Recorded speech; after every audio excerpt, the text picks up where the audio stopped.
मिट्टी। केचुए को तला मिट्टी देंगे, बढ़िया स्वस्थ रहेगा कि बीमार पड़ेगा। और जो है शेर को तला भुना बढ़िया मसाले वसाले लगा के देंगे तो वो भी बीमार हो जाएगा। ठीक है, तो जिसका भोजन उसी स्वरूप में देना, गाय को घासी देना, शेर को मांसी देना, ठीक है, और केचुए को मिट्टी देना। फिर है नियम। मनुष्य का भोजन है फल। मनुष्य मूलतः क्या है? फलाहारी है, शाकाहारी भी नहीं, मांसाहारी तो है नहीं। इसलिए फल खाने के लिए सामने के दांत पहले, अंदर के दांत चौड़े। मनुष्य मूलतः फलाहारी। अब फल लेंगे तो फिर अन्न, पर अन्न जो है वो है औषधि।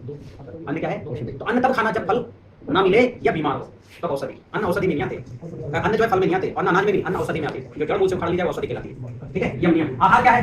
पंच महाभूतों का वायु नियम। नियम का है मतलब क्या खाना, इसका है क्या खाना। ठीक है, इसका है कैसे खाना। कैसे खाना यानी जीवाणु आहारी, जीवाणु युक्त खाना, जीवाणु से, क्योंकि अणु हम डायरेक्ट नहीं ले सकते। क्या खाना यानी अणु। जैसे शेर का अणु क्या है? मांस। ठीक है, और गिद्ध का अणु क्या है? सड़ा हुआ मांस। इसको ताजा चाहिए, इसको सड़ा चाहिए। जैसे घास, ताजा घास किसका भोजन है? गाय का और हिरण का। और सूखा घास दीमक का। भाई सूखा चीज हो गया, किसका भोजन हो गया? अब वो गाय का रहा क्या? नहीं, तब दीमक का भोजन गाय को खिलाया जा रहा है, कब तक गाय स्वस्थ रहेगी भाई? भाई हरा घास किसका भोजन है? गाय। और सूखा घास दीमक का। सूख गया तो उसमें वो जीवाणु है जो दीमक के लिए प्रिय है, दीमक के वो भी आप दीमक का भोजन गाय को खिलाया जा रहा है। जो भी गाय चर के नहीं खा रही है, मैं कंडे लाया, मेरे कंडे देखना बिल्कुल बढ़िया, एकदम स्वस्थ कंडे, उसे पूरे 7 रंग निकलते हैं।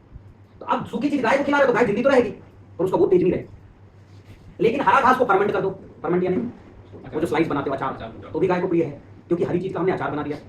हाँ, हरी चीज का क्या कर दिया। लेकिन हम जितना अचार खाते स्वस्थ रहेंगे, बहुत सब्जी ना मिले तो 1 दिन 2 दिन है तो खाई जा रहे हैं। ठीक है, तो ये अणु जीवाणु का संदर्भ समझ में। क्या खाना मतलब सबके भोजन तय है, कैसे खाना मतलब जीवाणु युक्त खाना।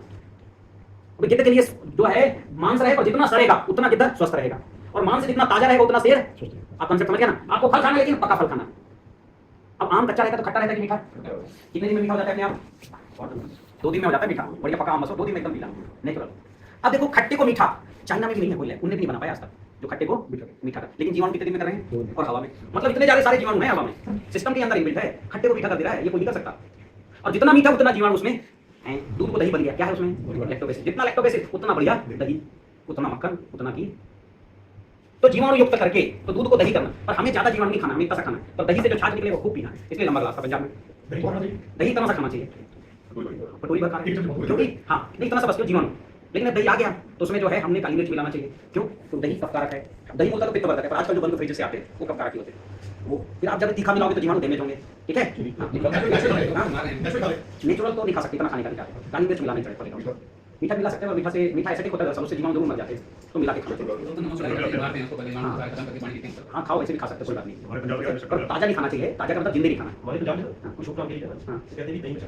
हम मिला के खा सकते हैं, जीवाणु डेड होते हैं, एसिडिक होता है ना वो। शक्कर यानी आप गुड़ को बोल रहे हो ना, खान एसिडिक होता है। जैसे मिलाओगे दही बैक्टीरिया। अब देखिए दही जब तक रहता खट्टा रहता है, जैसे मिलाए पूरी दही एक साथ बैक्टीरिया तुरंत डेड हो जाता है, एसिडिक होता है ना। नहीं मिक्स करके खाना चाहिए। हमें क्या है, मक्खन खाने की परंपरा बताई थी भगवान कृष्ण ने।